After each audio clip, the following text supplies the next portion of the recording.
Ratusan pesawat dan drone diluncurkan. Situs nuklir, gudang rudal, dan markas militer jadi sasaran dalam serangan besar Israel bertajuk Operation Rising Lion. Apa sebenarnya operasi ini? Meski perang Israel-Iran telah dinyatakan berakhir, dampaknya masih terasa. Dan banyak yang menyebut inilah titik balik konflik Iran-Israel. Dalam 2 dekade terakhir, Timur Tengah menjadi panggung berbagai operasi militer besar.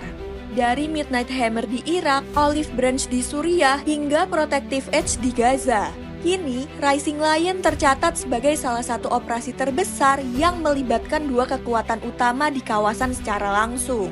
Diluncurkan pada 13 Juni 2025, Rising Lion merupakan respon Israel terhadap kekhawatiran atas program nuklir Iran. Meskipun Badan Energi Atom Internasional belum menyatakan adanya pengembangan senjata nuklir di Iran, Israel menilai potensi ancaman itu cukup serius untuk direspon secara militer. Serangan diawali dengan penggunaan drone pengintai dan serangan siber untuk mengganggu sistem komunikasi dan radar Iran.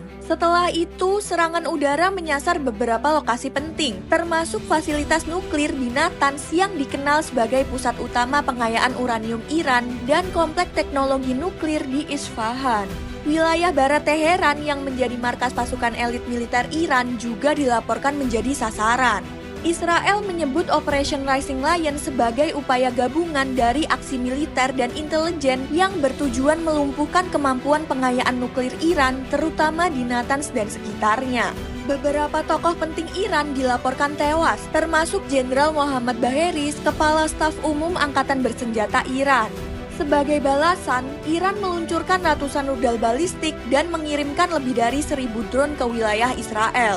Serangan balik ini disebut sebagai sinyal bahwa Iran masih memiliki kapasitas untuk merespons secara signifikan terhadap serangan eksternal. Hubungan kedua negara telah memburuk sejak Revolusi Islam 1979.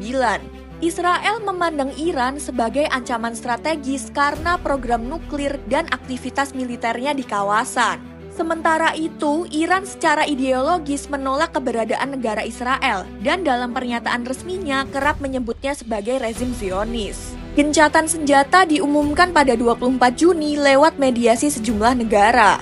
Presiden Iran juga menyatakan bahwa perang telah berakhir. Namun, menurut analisis dari Small Wars Journal, Rising Lion menjadi momen penting yang menandai perubahan bentuk konfrontasi antara kedua negara. Konflik yang selama ini banyak berlangsung dalam bentuk serangan tidak langsung, kini berubah menjadi eskalasi militer terbuka. Dan bagi banyak pengamat, Rising Lion bukan hanya operasi militer, tapi sinyal bahwa tensi kawasan bisa meningkat ke arah yang lebih luas. Meski dentuman senjata telah berhenti, luka dan ketegangan masih tertinggal, kini dunia bertanya, apakah Timur Tengah akan menemukan jalannya menuju stabilitas?